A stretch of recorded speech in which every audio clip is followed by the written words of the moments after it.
Hey everyone, welcome back to our channel. Today I'm going to show you how to fix Windows Defender update problems into your Windows 11 in a very simple way.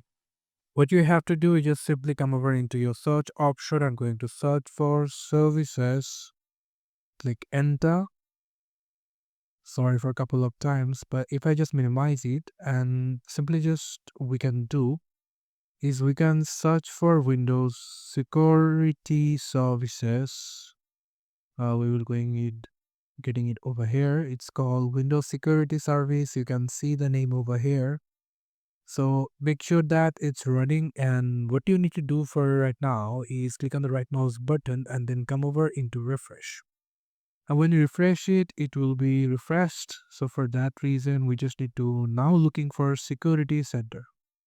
So come on to the security center. Over here you can see it's running. Make sure it's running. You just need to be refresh it as well, and be sure you just need to see this running option is running in the security center. So you just need to make sure about it, and then we just need to look for Windows Update.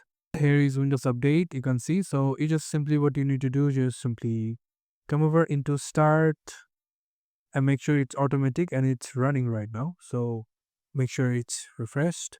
But if it's not running, or if it's not looks like automatic, you can see it's looking automatic over here.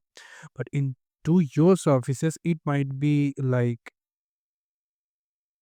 not automatic, it will be set it into manual, but you just need to make it into click on automatic, delete start, and simply click start over here, services status, then click apply and then click okay.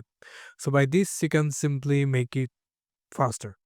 Okay, so then what you need to do just simply right now is start your PC.